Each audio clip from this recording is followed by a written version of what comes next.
하나님 말씀 누가복음 9장입니다. 오늘은 누가복음 9장 24절로 27절에 있는 하나님 말씀 제가 봉독하겠습니다. 누구든지 제 목숨을 구원코자 하면 잃을 것이요 누구든지 나를 위하여 제 목숨을 잃으면 구원하리라.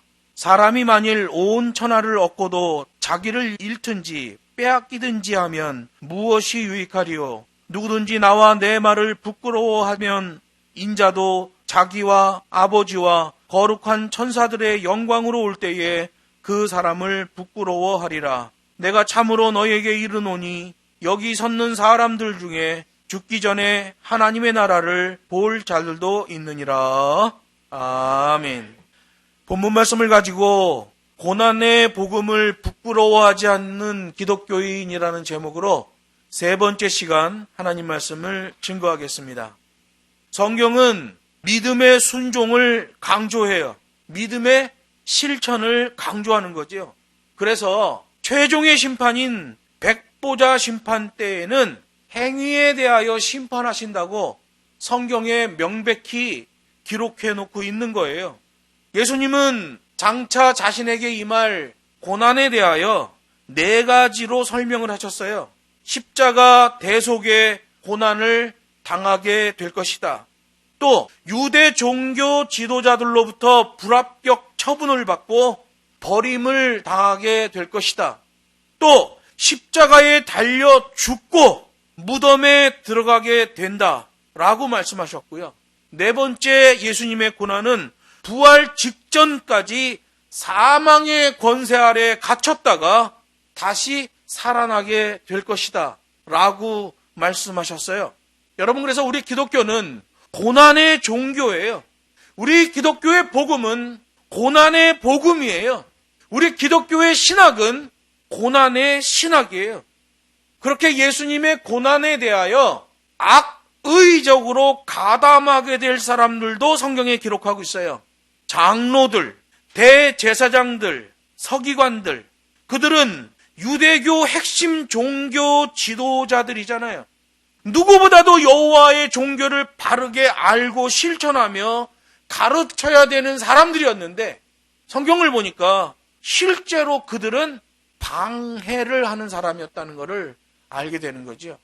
여러분, 이 시대에도 조심해야 됩니다.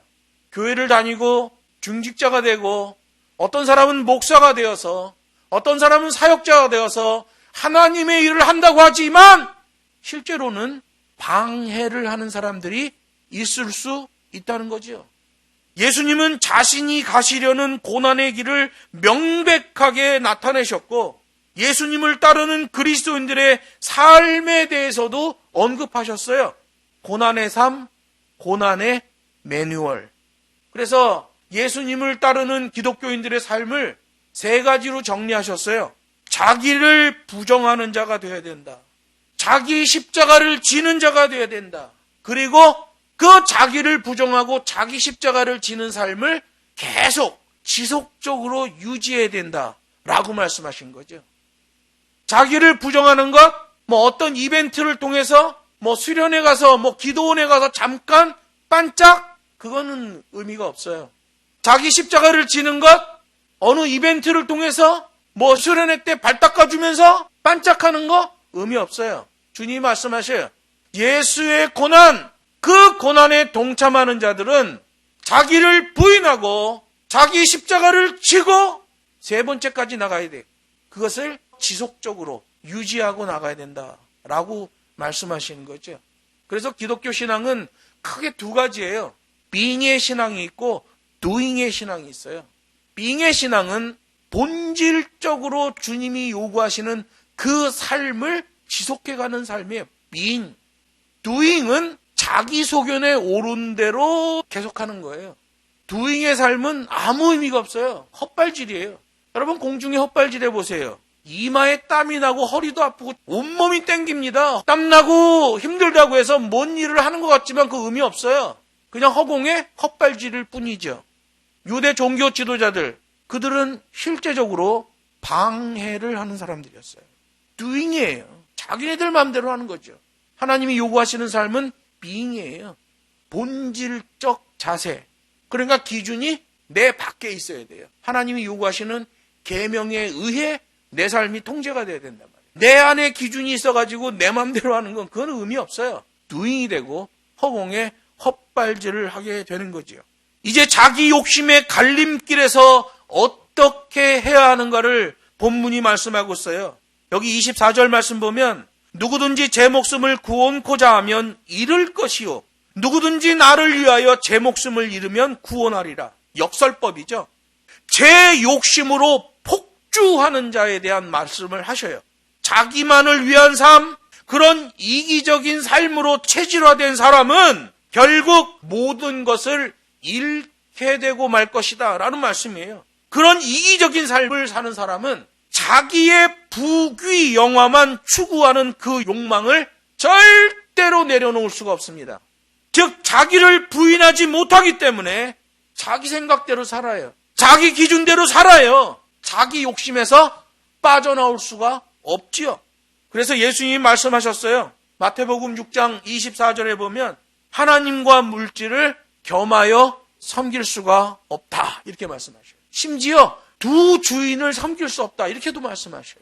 하나님도 주인이고 물질도 주인이 될 수 있다는 거죠. 와, 놀랍잖아요. 내가 물질 갖고 있으면 내가 물질의 주인인 것 같잖아요. 그런데 주님은 그렇게 얘기하지 않아요.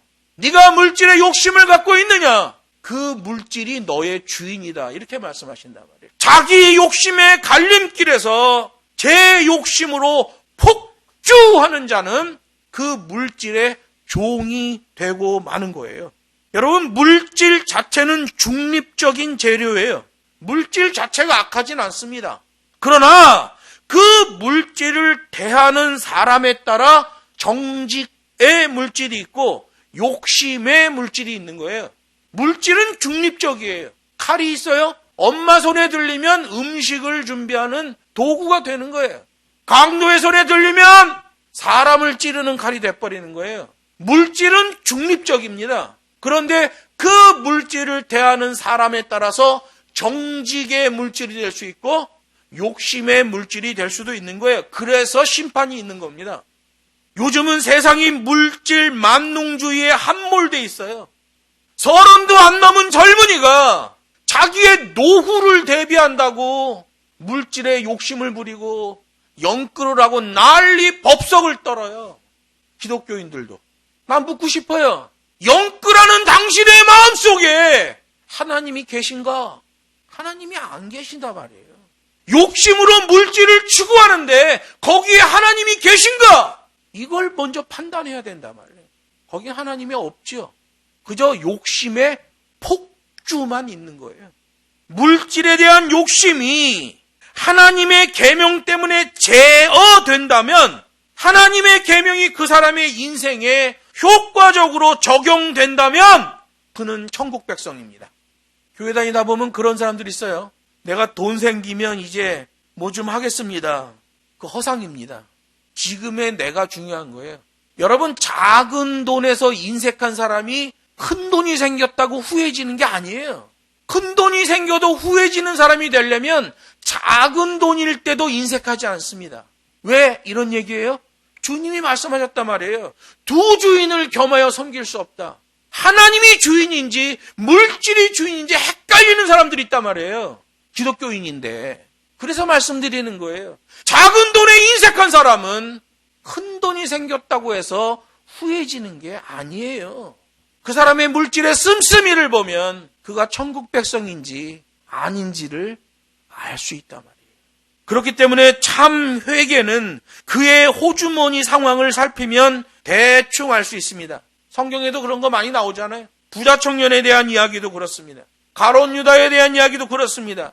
내 물질이 있는 곳에 내 마음이 있느니라 라고 말씀하신 주님의 말씀도 그런 말씀이에요.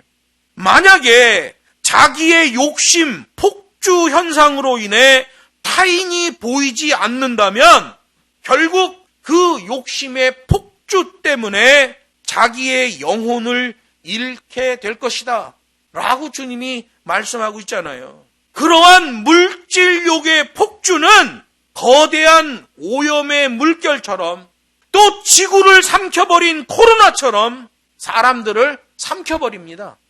지난 1, 2년 동안 우리 한국에서 벌어진 일들을 보세요. 아주 욕심의 폭주 현상이 일어났습니다. 영끌. 대단했죠. 욕심의 폭주예요, 폭주.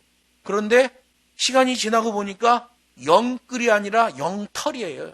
영혼까지 털려버리는 일이 발생하고 만 거죠. 돈 잃고 나라 망가뜨리고 지금 영끌해 놓은 그 결과물 때문에 우리나라 경제가 지금 어떻게 됐어요, 지금. 노후 대비한다고 생각했겠죠? 좋은 거라고 생각했겠죠? 아니에요. 틀려요. 물질은 정당하게 벌고 정당하게 사용해야 돼요. 그렇지 않으면 다치는 사람들이 나오고 마는 거예요.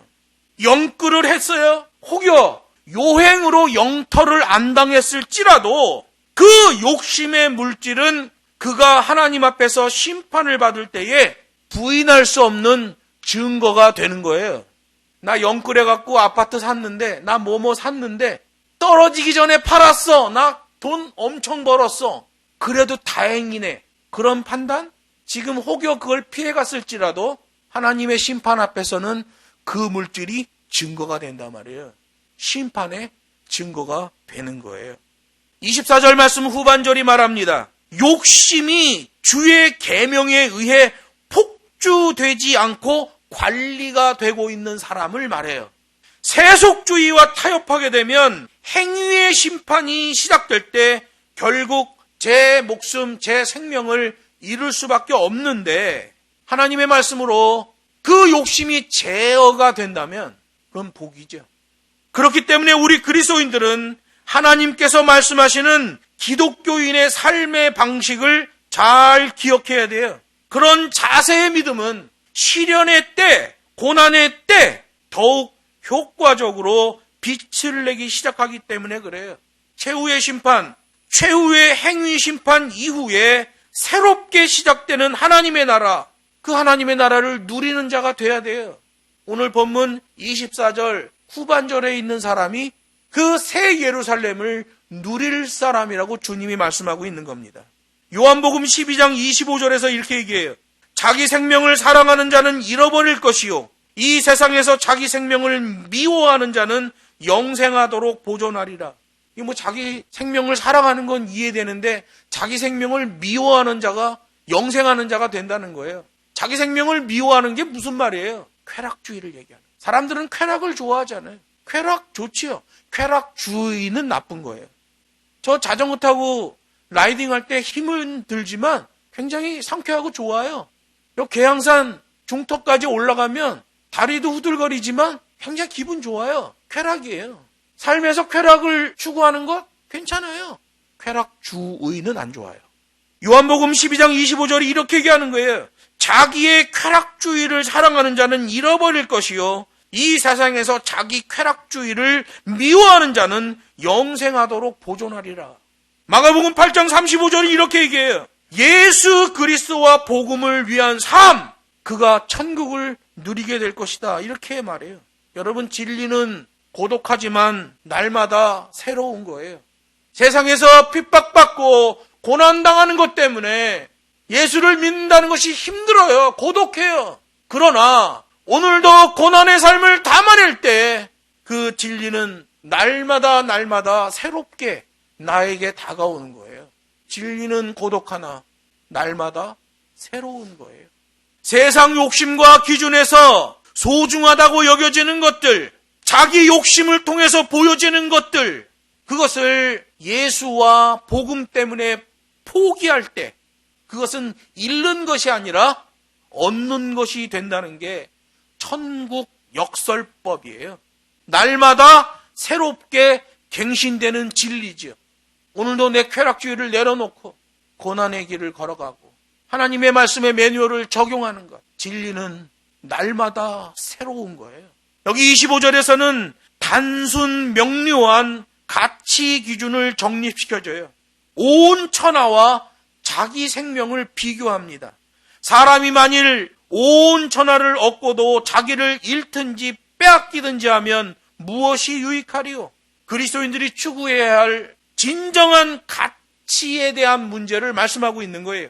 세속주의적 부, 명예, 쾌락 따위를 아무리 많이 움켜쥐고 그것을 누린다고 하더라도 궁극적으로 최종적으로 자기의 영혼을 잃어버린다면 그 모든 것들은 아무 소용이 없는 것이 된다는 거예요. 우리가 이 땅에서 사는 날은 길어야 100년이에요. 우리가 죽은 다음의 삶은 영원한 거예요. 이 짧은 시간 동안의 삶 속에 자기 소견대로 옳게 행하는 것 때문에 영원한 삶을 망가뜨리는 것은 참으로 어리석은 일이 아닐 수가 없는 거지요. 하나님의 진리가 이토록 단순하고 선명한데 그럼에도 불구하고 대부분의 사람들은 너무 많은 욕심으로 물질을 추구하는 정도가 아니라 폭주를 해버려요. 자기의 영혼과 자기의 삶을 그 일에 소진해버리는 사람들이 얼마나 많은지 몰라요. 그래서 여러분, 믿음으로 구원, 행위로 심판이 되는 거예요. 그러한 흐름으로 폭주를 하게 되면 영끌이 영털되는 것처럼 허무한 인생으로 결말을 맺을 수밖에 없다. 이게 오늘 본문 하나님의 말씀이에요. 참 진리이신 예수님과 그 복음을 위해서 사는 사람들은 주의 말씀이 기준이 되어 자기 십자가를 지게 됨으로써 온 천하를 잃어버리게 되는 거예요.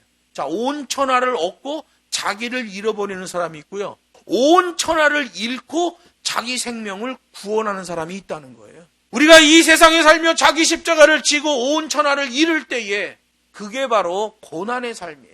그러나 그렇게 세속주의 세상을 잃어버린 사람은 마지막 심판 때에 영원한 생명을 얻게 된다라고 말씀하시는 거예요. 계시록 2장 10절이 이렇게 얘기해요. 네가 장차 받을 고난을 두려워하지 말라 하고 연결되는 말이 죽도록 충성하라예요. 고난의 삶을 얘기하는 거예요. 장차 받을 고난, 그 고난의 삶에서 죽도록 충성하라. 고난의 삶이 없고 자기가 하고 싶은 일 하면서 죽도록 충성할래요 라고 하면 그거 세속주의입니다. 장차 고난이 필연적일 것이다. 진리에서 발 빼지 말고 그 고난의 삶에서 죽도록 충성하라. 이게 우리 주님의 말씀이에요. 하나님의 계명대로 사는 자, 고난의 복음을 실천하는 자에게는 대적할 법이 없을 것이다. 로마서 8장에서 말씀하잖아요. 하나님의 계명대로 사는 자, 고난의 복음을 실천하는 자에게는 대적할 법이 없고 송사할 법이 없고 정죄할 법이 없을 것이다. 그래서 로마서 8장 39절 보면 다른 아무 피조물이라도 우리를 주 예수 그리스도 안에 있는 하나님의 사랑에서 끊을 수 없으리라. 자기 확증 편향의 믿음의 사람에 대한 얘기가 아니에요. 로마서 8장 보면요, 우리라고 지칭된 이 사람들이 어떤 사람인지를 얘기해요. 고난의 삶 때문에 하나님이 그에게 대적할 법이 없게 하시고, 고난의 삶 때문에 하나님이 그에게 송사할 법이 없게 하시고, 고난의 삶을 사는 것 때문에 그를 정죄할 자를 없게 하시는 하나님이 그를 끝까지 붙들고 계신다는 거예요. 그냥 내가 하나님을 믿었습니다, 나 교회 다녔습니다 라는 것 때문에 하나님의 사랑에서 끊어지지 않는 게 아니라 주님이 요구하신 그 삶, 그 계명적 삶, 그 매뉴얼을 따라간 자들, 행위구원 아니에요. 그 계명의 주인이 하나님이셔요. 언약으로 구원받는 거예요. 믿음으로 구원받는 거예요. 그러나 행위로 심판도 받게 된다. 그래서 26절에서 행위 심판에 대한 경고를 말씀하셔요. 누구든지 나와 내 말을 부끄러워하면 인자도 자기와 아버지와 거룩한 천사들의 영광으로 올 때에 그 사람을 부끄러워하리라. 이 말씀은 모든 그리스도인들에게 기준이 되는 말씀이에요. 달콤한 세상을 맛보고 사는 사람들에게도, 핍박을 받으며 사는 사람들에게도 이 말씀이 기준이에요. 심판의 기준이에요.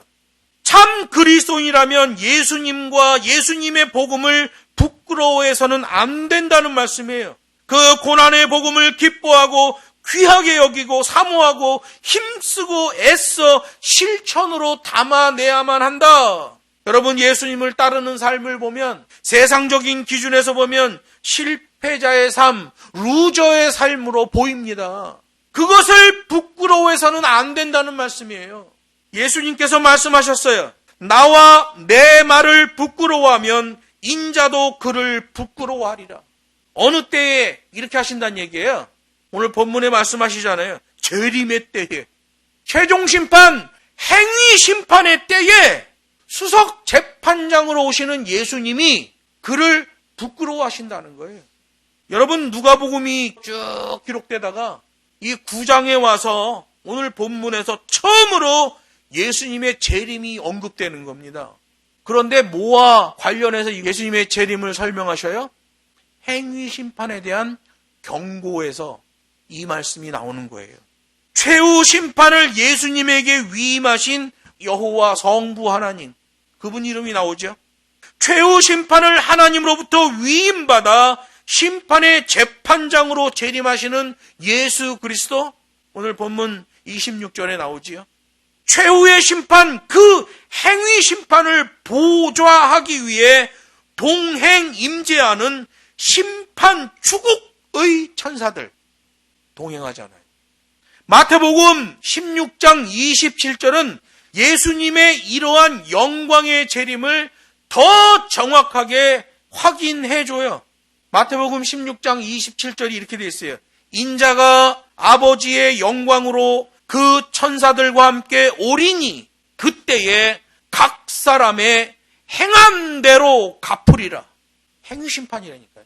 예수님은 십자가의 죽음을 부끄러워하지 않은 것으로서 종말의 때 심판의 주로 재림하신다고 성경이 기록하고 있어요. 그냥 심판의 주가 되신 게 아니에요.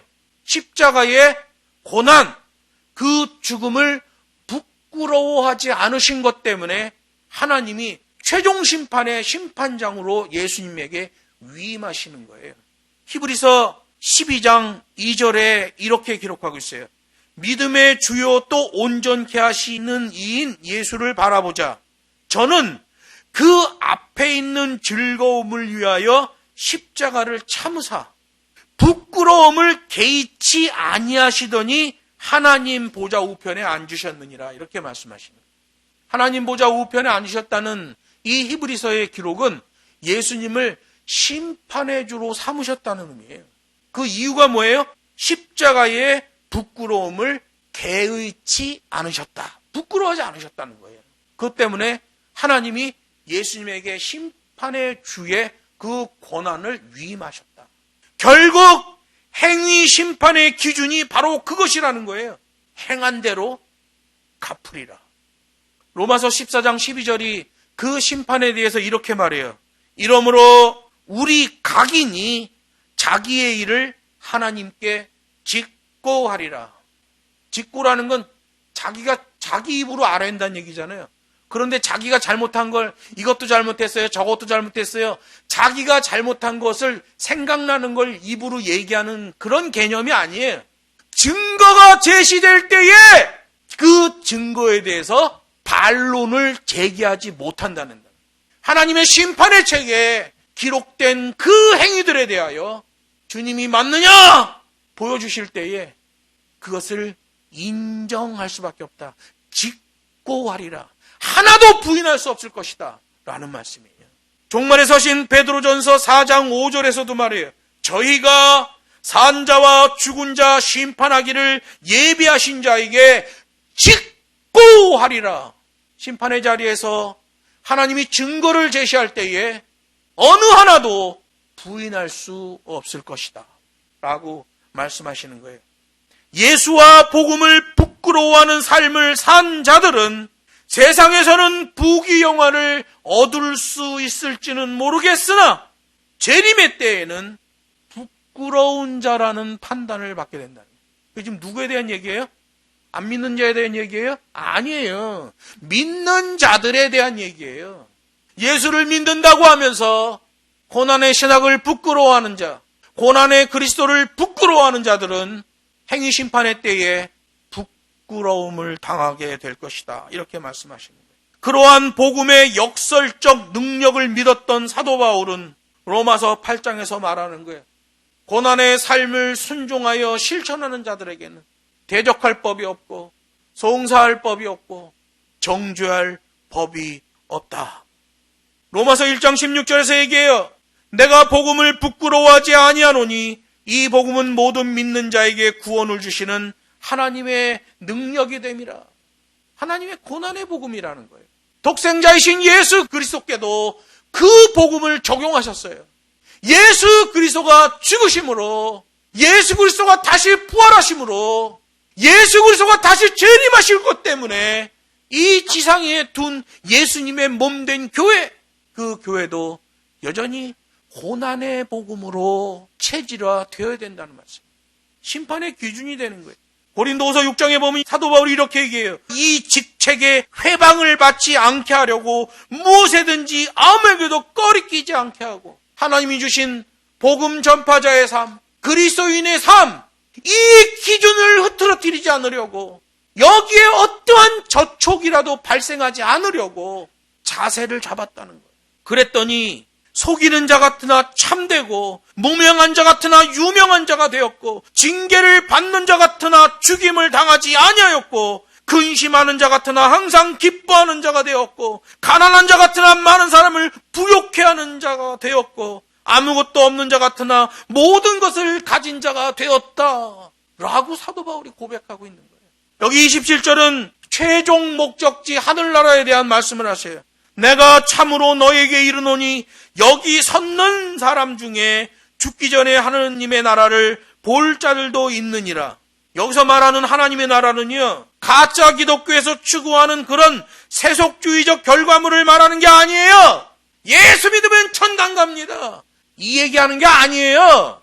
우상이 창궐한 가이사랴 빌립보, 그 폐역의 땅에서도 참 진리에 반응하여 자세의 믿음이 나와지는 자들은 거기 가이사랴 빌립보 땅, 거기 복음이 선포되는 곳에 서 있는 사람들 중에서도 하나님의 나라를 볼 자가 있을 것이다 라고 말씀하시는 거예요. 그 악한 땅에서도, 그 죄악의 폐역한 땅에서도 참 진리에 반응하여 자세의 믿음이 나오는 자들은 하늘나라를 보게 된다는 거예요.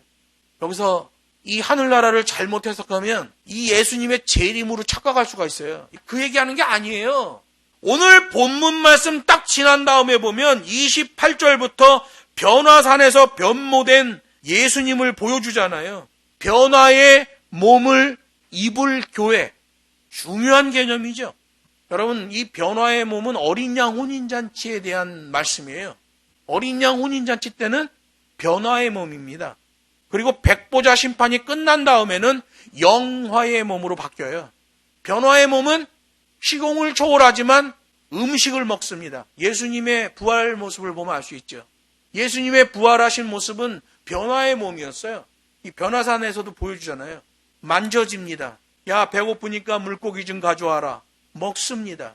생식을 다 해요. 그런데 문을 잠궈놓은 방에 호련히 들어오셔요. 시공을 초월하는 몸.